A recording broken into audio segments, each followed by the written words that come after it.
La vérité est que ñun dañu salte parce que mbalit bi ci kër gi lay génnee dem ci mbedd mi. C'est vrai que ku aj du bëgg ku teen, mais suma mbokk mécaniciens yi ñu ngi yaakaar ni ñoom ñooy cause bi. Déedéet, ñaar la l'encombrement ak l'insalubrité ñaari mbir yu bokkul la. Naka la ñu war a mën a def ba suñu gox set. Je pense que État du Sénégal ci compétence am yi nga xamante ni moom la décentralisé war na xool naka lay def ak représentant bi gën a jege population bi muy collectivité locale bi naka la ñuy war a mën a def ba mbirum cet bi di dugg ci biir kër yi di génn ci mbedd mi. Je pense que loolu moom mooy question bi ñu war a njëkk a résoudre. Beneen bi ci des mooy question d'organisation la naka la ñu war a def ba sunu mbokku mécaniciens yi sunu mbokku marchand ambulant yi sunu mbokku menuisier yi naka la ñu war a mën a def ba dans chaque localité ñu am fa wàll woo xamante ni moom lañ leen di jagleel. Je pense que dëkk bu ñu dem ci Sénégal am na village artisanal. Naka la ñu war a mën a def ba intégrer ci ñi nga xamante ni tey daan doole moo leen tax a jóg ñu résoudre problème encombrement. Naka la ñu war a def aussi parce que je pense que ñun suñu wàllu wéy na nous ak suñuy habitude ak li nga xamante ne tàmm nañ ko wéy na mais tey j'aurais bien aimé que ministre en charge des éducations toog fii pour que ñu mën a fexe ba dugalaat le civisme ak aspect salubrité dans les établissements préscolaires, élémentaires et même secondaires, pourquoi pas à l'université, parce que bi nga nekkee kudd gis naa jéego yi nga xamante ni yaa ngi ko doon teg demoon na ba am projet championnat entre les différentes pavillons yi nekk à l'université ki ci gën a set nga décorer ko. Et je pense que yu mel noonu la ñu war a encourager. Di la remercier ci changement tur bi Clean Day lañ doon wax tey nga indi bésub setal ñu lay si remercier bu baax jërë ngeen jëf. Et donc cet état d'insalubrité que nous vivons est le résultat de nos habitudes. Donc c'est par les habitudes que nous allons parvenir à les éradiquer, notamment par l'éducation. C'est la raison pour laquelle je voudrais donc constater avec vous, avec M. Ndiaye, donc enseignant, que cet aspect n'est pas suffisamment pris en compte dans les modules scolaires. Il y a une seule leçon annuelle consacrée à la propreté. Or, quand il s'agit d'habitudes à ancrer, il faudrait s'inscrire dans la répétition. Donc, je voudrais, Monsieur le ministre, donc, demander de sensibiliser votre collègue de l'éducation, donc à insérer dans les programmes scolaires des modules permanents, des matières visant à donc inculquer aux enfants cette habitude qui vient par la répétition. Ne pas s'arrêter à la sensibilisation, tout simplement à l'instruction, mais également donc faire dans la pratique. Chaque matinée, amener les élèves à descendre sur le terrain et à mener des opérations, ne serait-ce que 5 minutes. À long terme, ce sont des habitudes qui seront inculquées et c'est parti donc pour le long terme. Mais à court terme, je pense que nous aurons besoin de faire dans la sensibilisation. La sensibilisation également, en s'appuyant notamment sur les leaders religieux, les chefs religieux, mais aussi en expliquant à chaque fois pourquoi il faudrait rendre notre pays propre. Dire par exemple que la propreté ne viendra pas seule, mais qu'après la propreté, ou bien en assurant la propreté, on va être un pays attractif. On va améliorer la santé publique, etc. Mais également, nous allons avoir un cadre de vie conforme à notre réputation de pays d'accueil, de pays de la Teranga. Donc je pense que c'est important d'expliquer aux populations pourquoi il faudrait faire dans la propreté. Mais aussi, en plus de la sensibilisation et de l'éducation, accompagner les dispositifs qui sont sur le terrain, les comités régionaux, les comités départementaux et locaux de moyens matériels, puisqu'ils sont déjà mis en place, et donc les accompagner. Mais aussi, veiller à ce que des bacs à ordures soient présents partout dans nos villes, et surtout à Dakar, qui constitue une vitrine. Puisque, donc, il nous arrive, tout un chacun, de disposer alors de mouchoirs, de papier, etc., et de patienter en attendant de trouver un bac ou le jeter, alors qu'on ne parvient pas. Donc, je pense que c'est important de mettre en place des bacs fixes, donc à ordures, afin de pouvoir collecter ces ordures et de mettre en place également un système fonctionnel donc, de ramassage de ces ordures-là. Et je pense que c'est cette dynamique, cette synergie qui va demander l'intervention de vraiment toute la communauté. C'est donc en faisant tout cela qu'on va parvenir à donc, cet objectif qui nous parviendra alors de faire des progrès très importants pour notre pays. Je vous remercie. Monsieur le secrétaire général, monsieur les préfets, sous-préfets, monsieur le directeur du cadre de vie, mesdames et messieurs. Monsieur le ministre, je voulais d'abord vous remercier de m'avoir invité à cet atelier très important. Je considère que c'est un atelier important. J'ai aussi appris que dans cet atelier, il y a une gouvernance démocratique. Je suis étonné de ceux qui ont pris la parole. Si on devait les compter, il y a moins de 100 qui ont pris la parole. Et c'est très rare. De ce que j'ai vu dans les différents ateliers, les gens se pressent souvent à et je pense que je note avec satisfaction le nombre de prises de parole et de ceux qui sont exprimés pour donner leur point de vue. Parce que nous sommes ici, de mon point de vue, dans un cadre d'échange. Remercier le directeur de cadre de vie. Monsieur le ministre, si je retiens quelque chose de la projection du directeur, entre autres points, parce que tout est important, quand il a dit qu'il faut s'approprier, nous devons faire en sorte, pour faciliter l'appropriation, comme il l'a dit, des politiques publiques portant sur la gouvernance des déchets et de l'encombre. Très important de mon point de vue. Parce qu'il y a un paradigme, c'est la pérennisation. C'est un paradigme important. Mais avant la pérennisation, il faut s'approprier. Il faut participer. Gage de la pérennisation. Tous ceux qui ont pris la parole dans cette salle ont évoqué des difficultés, des problèmes ici et là. Mais à l'arrivée, in fine, il faut que la stratégie que nous allons mettre en place puisse aboutir à ce que notre cadre de vie soit un cadre de vie durable, un cadre sain, vivable. Ça, je pense que c'est important en termes d'objectifs. Tout tourne autour de cette question-là.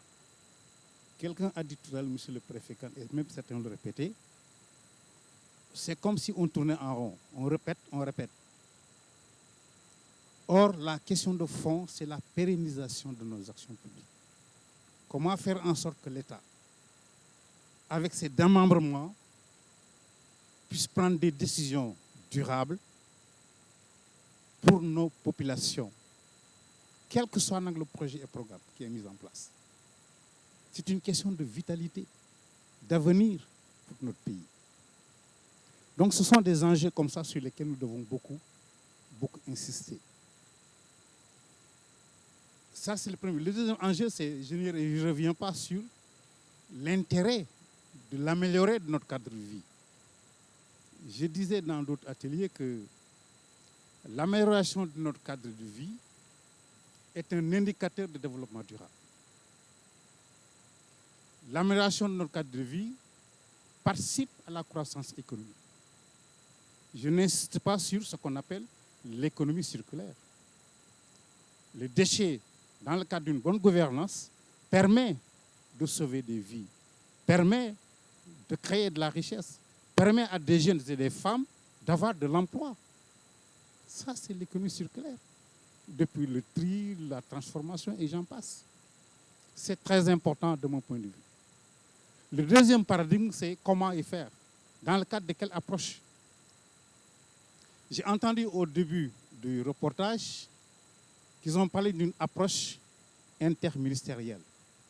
je voudrais élever cette approche comme au niveau de l'approche intersectorielle. C'est important. Tous ceux qui ont pris la parole ici appartiennent à des secteurs différents, mais dans le cadre d'une synergie d'action, on aura effectivement atteint l'objectif qui nous est assigné. Et c'est important, cette approche holistique, intersectorielle, maintenant, si vous voulez, interministérielle, si vous voulez. Mais je pense qu'il faudrait, dans ce cadre précis, que tous les secteurs économiques, les secteurs de vie puissent participer à une telle opération pour garantir un lendemain meilleur, pour qu'on ne revienne pas demain pour tourner en rond ou revenir à la case départ. C'est ce paradigme-là qu'il faut gagner. Dans le cadre d'une approche holistique, intersectorielle, pour que tous puissent se sentir concernés dans cette opération. Et ça, de mon point de vue, c'est important.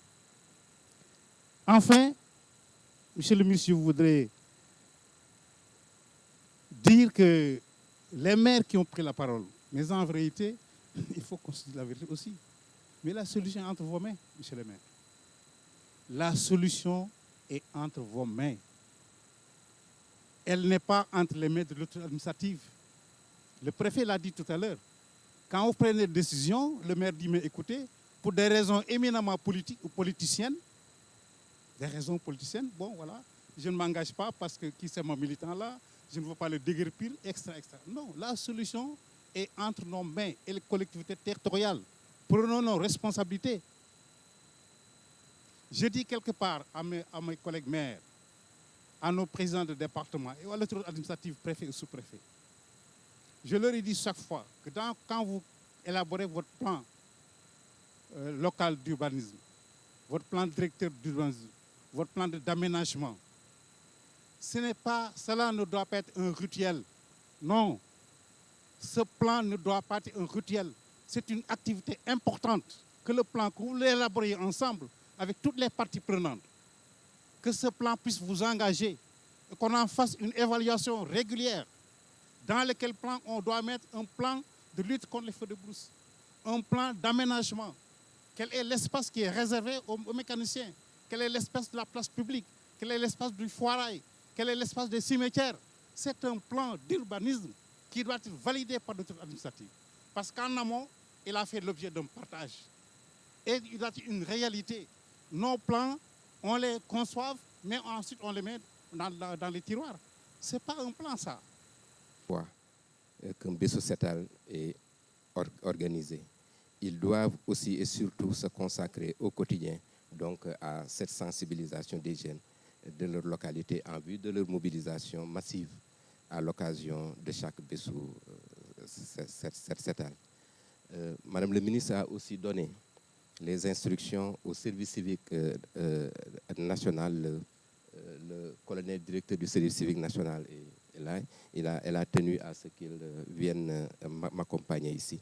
Donc, il lui a donné l'instruction pour que la même posture soit aussi adoptée par les 1000 volontaires recrutés dans le cadre du programme Khayunda Ndaouni et qui sont eux aussi dispersés dans les différents départements du pays.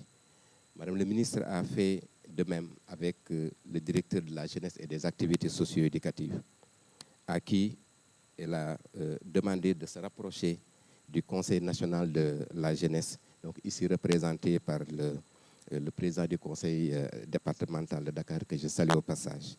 Donc, il lui a demandé de se rapprocher du Conseil national de la jeunesse pour que la participation des jeunes aux différentes Bessou Setal soit désormais inscrite dans les agendas des associations de base et des mouvements de jeunesse. Parce que Madame le ministre est convaincue que la réussite de ce programme dépend de l'appropriation par les jeunes donc à la base. Donc elle a aussi demandé au directeur de la jeunesse de se rapprocher donc, des services du ministère des Sports et de l'ONCAV, véritablement pour la présence massive donc, des ASC au niveau de ces activités. Donc voilà, Monsieur le ministre, les instructions données par Madame le ministre de la Jeunesse, dont nous sommes honorés d'assurer la coordination de la mise en œuvre. Donc je vous remercie de votre aimable attention. Monsieur le secrétaire général du ministère de la Jeunesse, Monsieur le gouverneur, Monsieur le président de l'association des élus locaux, Monsieur les préfets, les sous-préfets, l'ensemble des directeurs, chers invités, à vos titres grades, nous sommes particulièrement heureux de participer aujourd'hui à cette réunion dans laquelle notre ministère de l'Artisanat a été interpellé à plus d'un titre. Cela peut se concevoir parce que l'artisanat, le secteur informel en général, constitue un des leviers les plus importants de l'économie nationale. Le secteur informel a comme population active environ 3 millions de personnes. L'artisanat à lui seul représente 1 400 000 personnes. Et les entreprises artisanales constituent donc des éléments importants de notre économie. Mais nous avons une tare congénitale qui nous suit et depuis l'indépendance. En effet, toutes les politiques et les programmes d'aménagement du territoire n'ont jamais pris en compte l'artisanat. En dehors des villages artisanaux, aucun espace n'a jamais été dédié à l'artisanat.